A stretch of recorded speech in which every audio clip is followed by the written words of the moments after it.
नमस्कार, DD news देख रहे हैं आप और आपके साथ मैं हूं शहला निगार। बुलेटिन की शुरुआत में आइए सबसे पहले एक नजर डालते हैं इस वक्त की सुर्खियों पर। प्रधानमंत्री असम को देंगे 18,350 करोड़ रुपए से अधिक की विकास परियोजनाओं की सौगात। बायो रिफाइनरी प्रोजेक्ट्स का भी करेंगे उद्घाटन।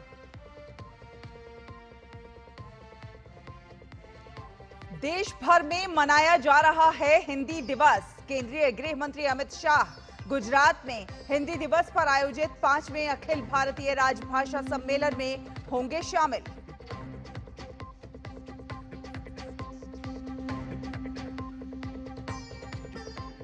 नेपाल में सामान्य होने लगे हालात। राष्ट्रपति पौडेल ने सभी पक्षों से आम चुनाव को सफल बनाने का किया आह्वान।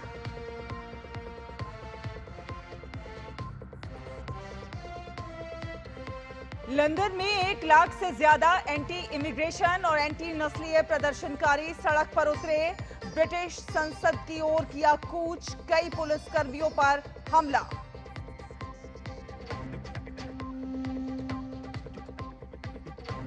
और हांगकांग ओपन में पुरुष युगल के खिताबी मुकाबले में उतरेगी सात्विक साईराज और चिराग शेट्टी की जोड़ी। वहीं पुरुष एकल में लक्ष्य सेन भी पेश करेंगे चुनौती।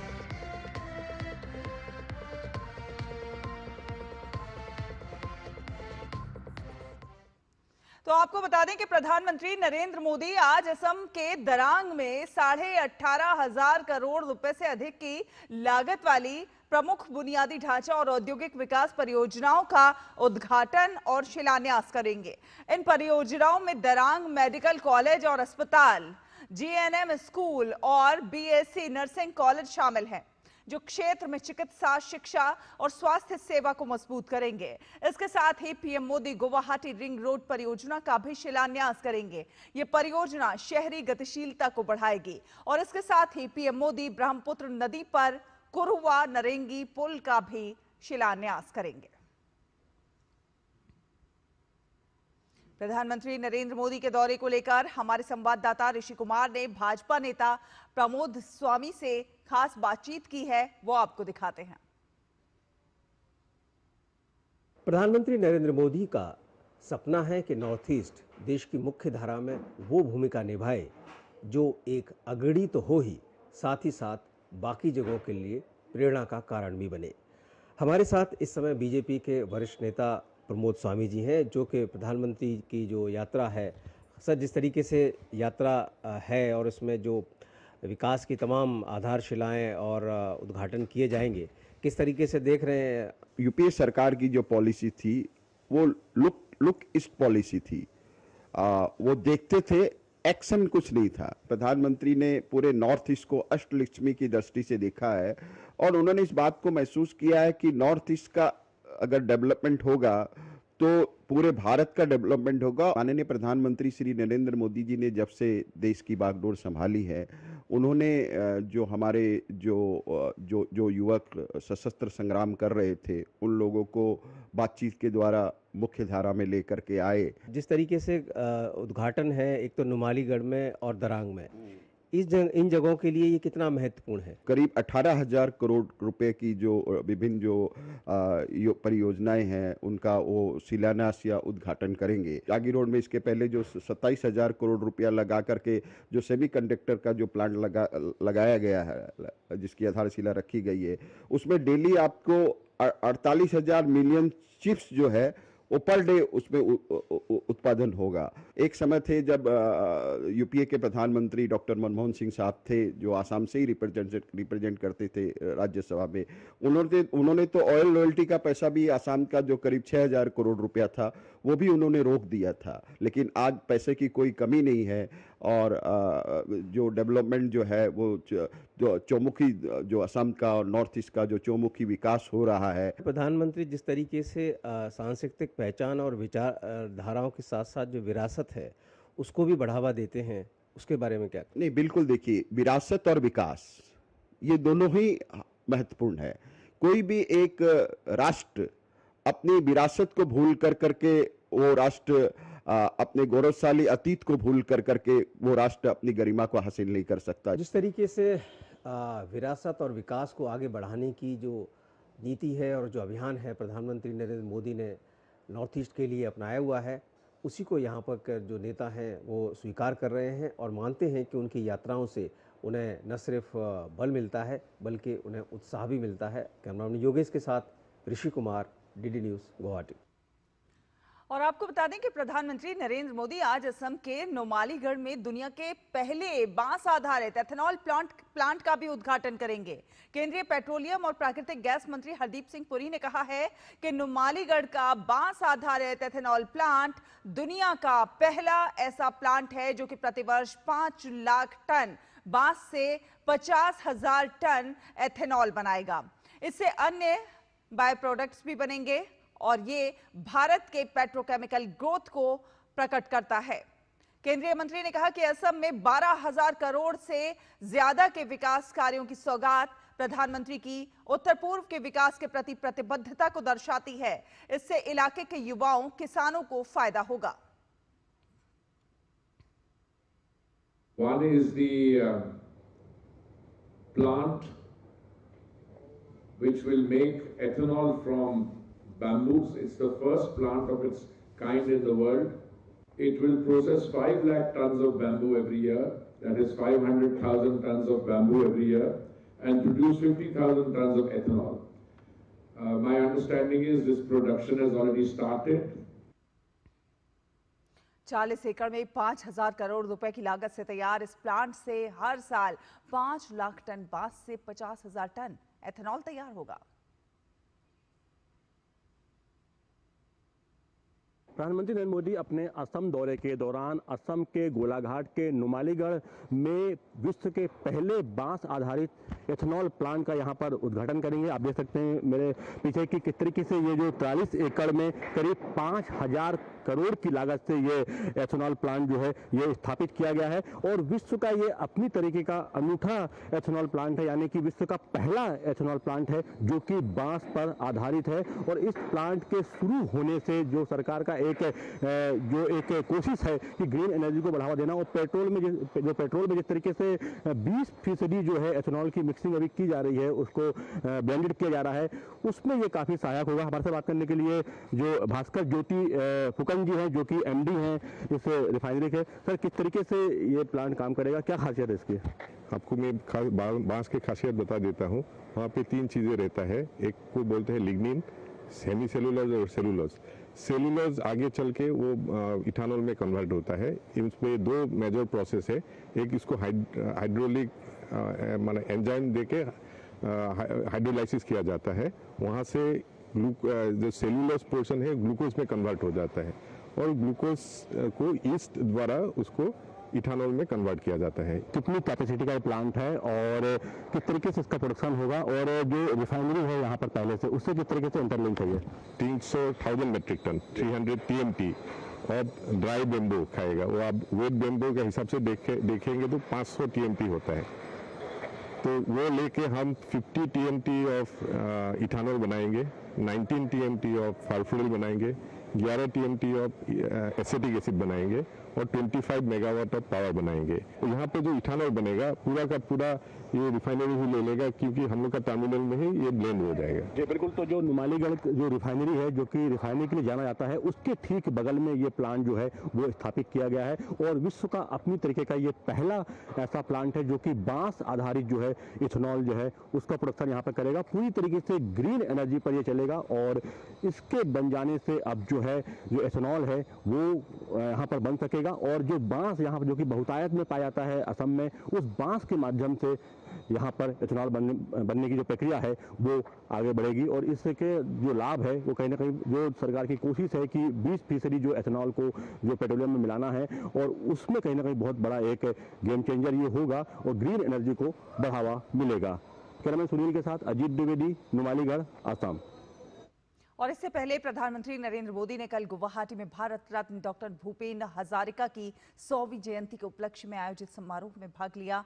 पीएम ने डॉक्टर हजारिका की स्मृति में सिक्का भी जारी किया। पीएम ने इस अवसर पर एक पुस्तक का भी विमोचन किया। प्रधानमंत्री ने रंगारंग सांस्कृतिक प्रस्तुतियों का अवलोकन किया और कलाकारों को सराहा। भारत रत्न डॉक्टर भूपेन हजारिका के जन्म शतवार्षिकी समारोह में प्रधानमंत्री नरेंद्र मोदी।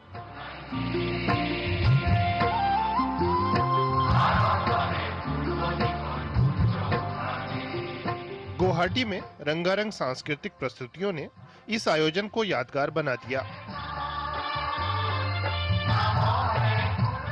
असमिया संगीत, साहित्य और संस्कृति में भूपेन दा के महान योगदान को याद किया गया।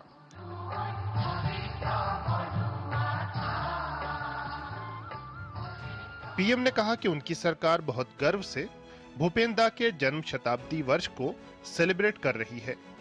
उनके गीतों, संदेशों और जीवन यात्रा को घर घर ले जा रही है।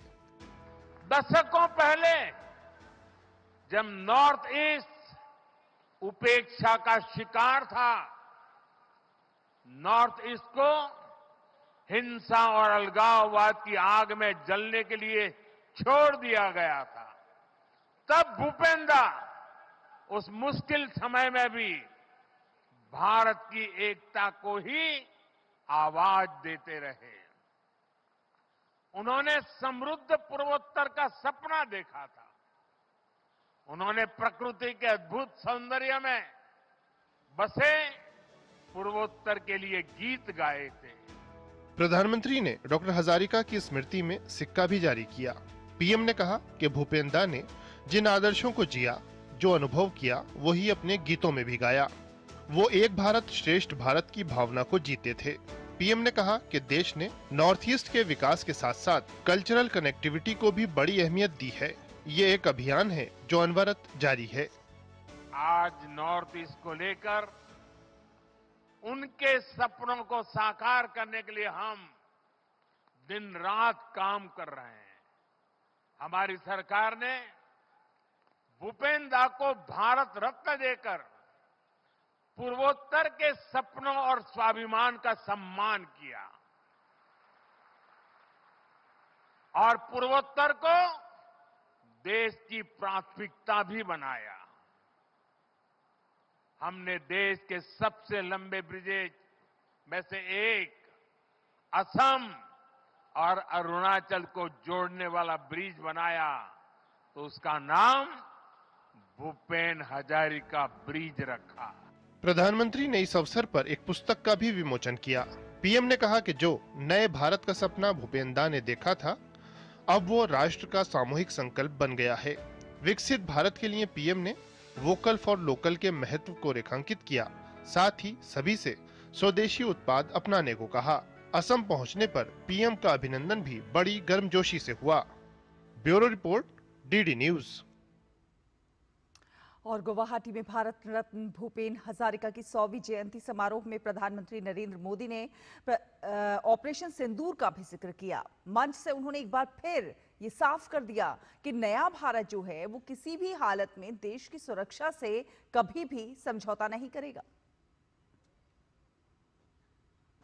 पाकिस्तान के आतंकी मंसूबों को देश ने ऐसा जवाब दिया कि भारत की ताकत की गूंज पूरी दुनिया तक गई है।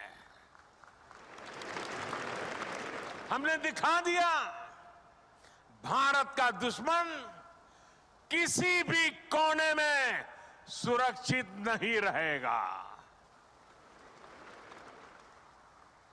नया भारत किसी भी कीमत पर अपनी सुरक्षा और स्वाभिमान से समझौता नहीं करेगा। फिलहाल एक छोटा सा ब्रेक के उस पार खबरों का सफर जारी रहेगा। आप देखते रहिए डीटी न्यूज।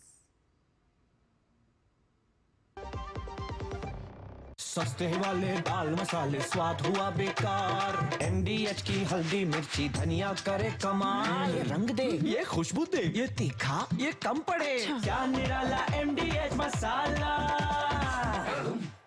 605।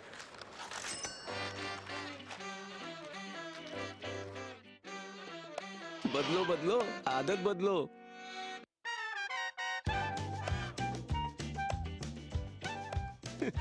बदलो बदलो, आदत बदलो। अब नजदीकी बैंक जाकर फटे पुराने नोट्स बदलिए अगर बैंक मना करे तो आरबीआई के ओम्बुड्समैन से शिकायत करें। आरबीआई कहता है, जानकार बनिए, सतर्क रहिए।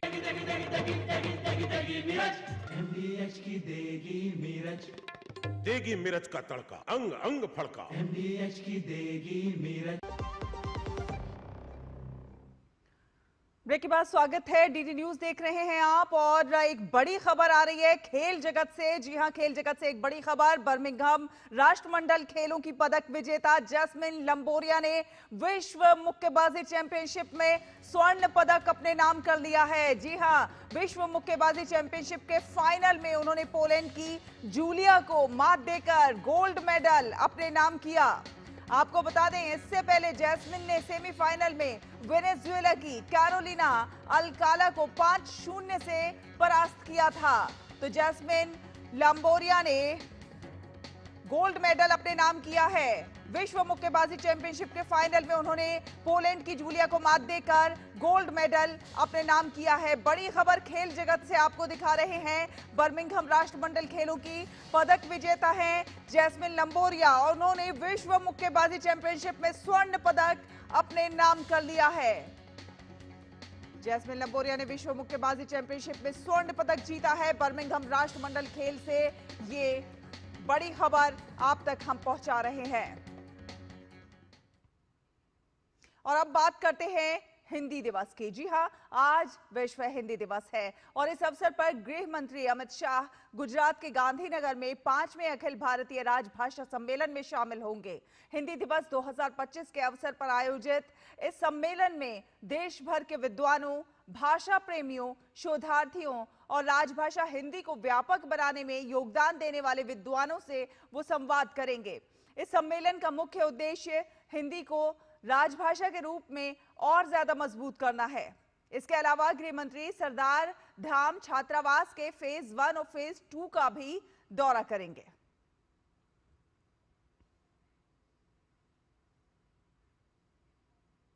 गृह मंत्री अमित शाह आज अहमदाबाद में वीर सावरकर स्पोर्ट्स कॉम्प्लेक्स का भी उद्घाटन करेंगे और इस मौके पर खेल मंत्री डॉक्टर मनसुख मांडविया भी उनके साथ उपस्थित रहेंगे। आधुनिक खेल सुविधाओं से युक्त ये जो नया परिसर है, ये आने वाले चैंपियनों को तराशने और स्वस्थ और सक्रिय भारत के विजन को आगे बढ़ाने में बेहद महत्वपूर्ण भूमिका निभाता हुआ नजर आएगा। इस स्पोर्ट्स कॉम्प्लेक्स में अत्याधुनिक खेल सुविधाओं के साथ साथ अंतर्राष्ट्रीय स्टैंडर्ड्स की ट्रेनिंग की व्यवस्था भी होने वाली है। देश को खेलों की दुनिया में अग्रणी बनाने में ये कॉम्प्लेक्स अहम साबित होगा।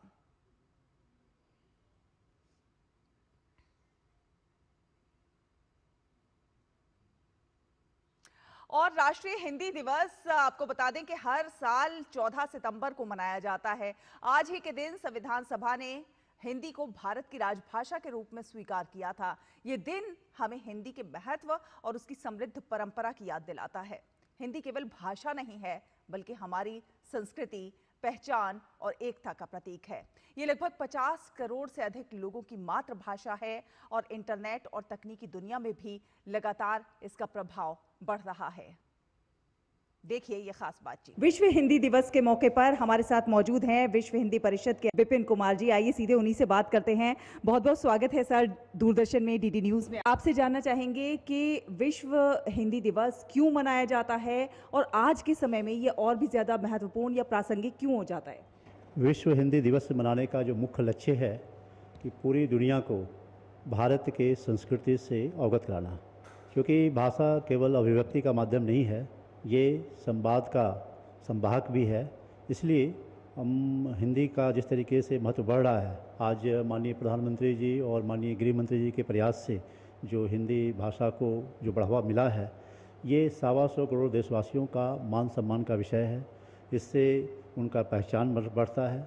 इसलिए आज के दिन ये काफ़ी महत्वपूर्ण है कि हिंदी भाषा को ज़्यादा से ज़्यादा लोग समझें और हमारी भारतीय संस्कृति को लोग ज़्यादा से ज़्यादा स्वीकार करें। हिंदी को वैश्विक स्तर पर बढ़ाने के लिए क्या कुछ और प्रयास किए जाने चाहिए, क्या समझते हैं आप? हिंदी के जो साहित्य है, हिंदी फिल्म का ज़्यादा से ज़्यादा प्रचार प्रसार होना चाहिए। साथ ही साथ तकनीक का सहारा लेकर के इसको ज़्यादा से ज़्यादा बढ़ाया जा सकता है। अगर युवाओं की बात की जाए, युवाओं को हिंदी से और ज़्यादा कैसे जोड़ा जाए, उसके लिए क्या कुछ प्रयास होने चाहिए?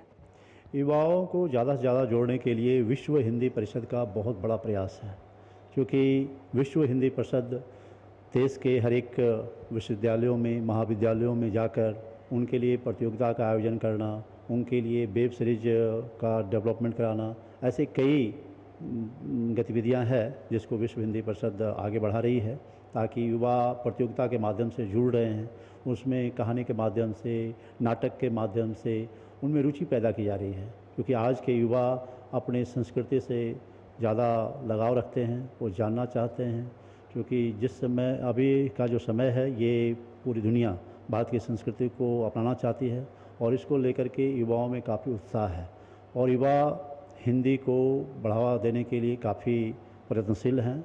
वो चाहते हैं कि हिंदी भाषा का प्रचार प्रसार हो और ये केवल अपने देश में नहीं, पूरे विश्व में हिंदी को लेकर के जो वैश्विक परिदृश्य में भी मैं कहूँ तो विश्व के युवाओं में भी हिंदी भाषा को लेकर के काफ़ी आकर्षण है, वो हमारी संस्कृति को जानना चाहते हैं। बहुत बहुत धन्यवाद DD न्यूज़ से बात करने के लिए। धन्यवाद। और आगे बढ़ेंगे, आपको बता दें कि राष्ट्रीय जांच एजेंसी ने प्रतिबंधित संगठन popular front of India PFI के बिहार राज्य अध्यक्ष महबूब आलम को फुलवारी शरीफ आपराधिक साजिश मामले में गिरफ्तार किया है। महबूब आलम कटिहार जिले के हसनगंज का निवासी है और उसे किशनगंज से पकड़ा गया है। ये इस मामले में गिरफ्तार होने वाला 19वां आरोपी है।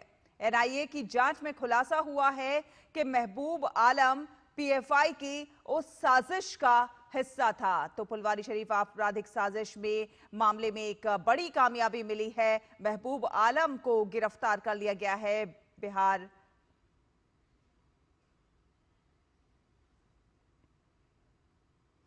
और अब बात करेंगे GST सुधारों की।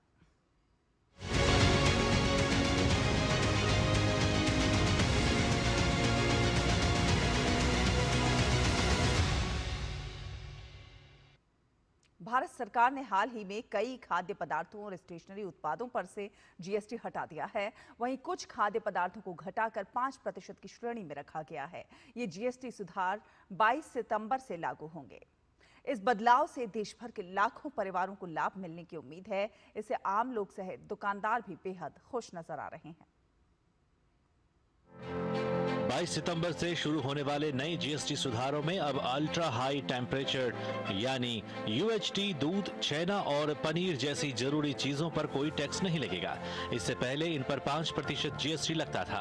वहीं रोटी, पराठा, खाखरा, कुलचा और चपाती जैसी रोजमर्रा से जुड़ी रसोई की वस्तुओं पर भी अब कोई टैक्स नहीं लगेगा। वहीं ड्राई फ्रूट, प्रीपेड नमकीन और कुछ अन्य खाद्य उत्पादों को 5% की दर में रखा गया है।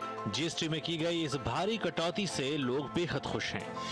इससे जो है जनता बहुत खुश है और जो आने वाले त्योहार हैं इसमें भी GST का जैसे देखा गया तो मिठाइयों वगैरह में काफ़ी मतलब हर व्यापारी वर्ग को लाभ होगा। मैं चाहूँगा एक सराहनीय काम प्रधानमंत्री नरेंद्र मोदी ने दिया है। दिवाली का एक तोहफा ही लोगों को समझ लीजिए। जो लोग सोचते नहीं थे आज वो तोहफा प्रधानमंत्री नरेंद्र मोदी ने दिवाली से पहले दे दिया। 13% की कटौती हुई है बटर, घी वगैरह पे। डेयरी प्रोडक्ट्स तो बिल्कुल जीरो ही हो गए। कई आइटम नमकीन वगैरह जो है 15 या 18% से 12% हो गई हैं, कई 5% हो गई हैं। बहुत ज़्यादा फर्क हुआ। बहुत हम लोगों को तो बहुत ज़्यादा बेनिफिट है। जो गवर्नमेंट ने टैक्स वगैरह घटाए हैं, इस टैक्स से गवर्नमेंट लोगों को भी फायदा है और हम शॉपकीपर को फायदा है, क्योंकि इससे रेट कईयों में तो टैक्स बिल्कुल खत्म हो गया है और कईयों पे 5% तक टैक्स रह गया है, तो इससे आमदनी का फायदा है। ये ड्राई फ्रूट की सेल में फर्क पड़ेगा। इससे जो हमारे आदरणीय प्रधानमंत्री जी ने 12% से 5% में लाए हैं, मैं उनका दिल से स्वागत करता हूँ इस बात का। इससे हमारी सेल पे फर्क पड़ेगा, ग्राहक की जेब पे फर्क पड़ेगा। इस फैसले से आम लोगों के लिए रसोई और पढ़ाई पर होने वाले खर्च को आसान बना दिया गया है। सरकार के इस फैसले से त्योहार से पहले देश भर के करोड़ों परिवारों और उद्योगों को सीधी राहत मिलेगी। Chandrashekhar, DD news.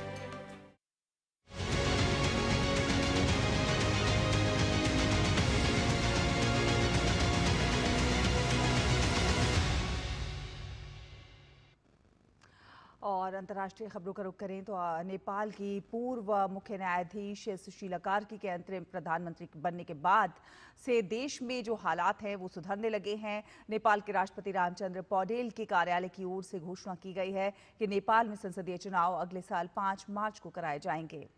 राष्ट्रपति रामचंद्र पौडेल ने देश के संविधान और संसदीय प्रणाली को बचाने की अपील की है। राष्ट्रपति रामचंद्र पौडेल ने सभी पक्षों से अगले साल होने वाले प्रतिनिधि सभा के चुनाव को सफलतापूर्वक आयोजित करने में सहयोग करने की भी अपील की है। यह अपील देश के प्रमुख राजनीतिक दलों के निचले सदन को भंग करने की आलोचना के बाद की गई है।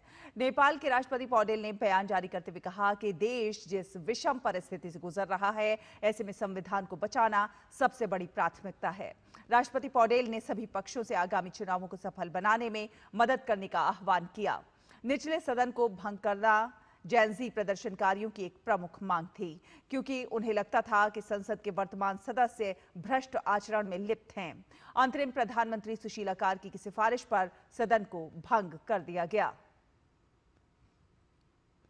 और नेपाल के बाद अब लंदन भी विरोध प्रदर्शन की आग में जल रहा है। जी हां, सेंट्रल लंदन में 13 सितंबर को ब्रिटेन के इतिहास में अब तक का सबसे बड़ा विरोध प्रदर्शन हुआ। ये माना जा रहा है कि 1 लाख से अधिक लोग लंदन की सड़कों पर यूनाइट द किंगडम रैली के लिए एकजुट हुए। यह प्रदर्शन अप्रवासी विरोधी और इस्लाम विरोधी कार्यकर्ता टॉमी रॉबिन्सन द्वारा आयोजित किया गया। इसे ब्रिटेन के इतिहास के सबसे बड़े राजनीतिक विरोध प्रदर्शनों में से एक बताया जा रहा है। ये रैली अभिव्यक्ति की स्वतंत्रता और सरकार के प्रति निराशा, खासकर आव्रजन और सेंसरशिप जैसे मुद्दों को लेकर आयोजित की गई थी।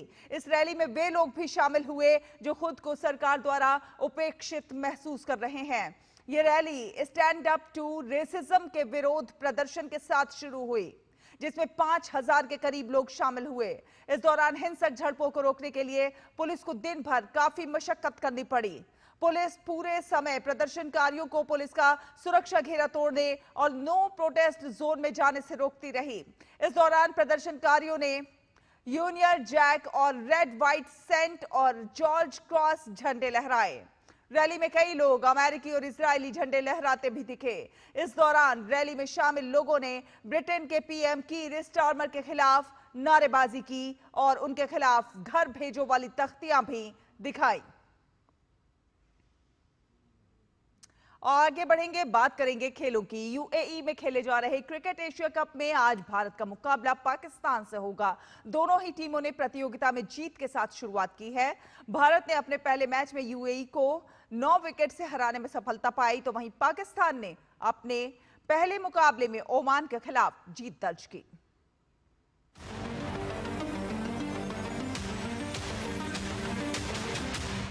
एशिया कप में धमाकेदार आगाज करने के बाद भारतीय क्रिकेट टीम तैयार है इस टूर्नामेंट के हाई वोल्टेज मुकाबले के लिए। टीम इंडिया अपने दूसरे मैच में अपने चीर प्रतिद्वंदी पाकिस्तान से भिड़ेगी।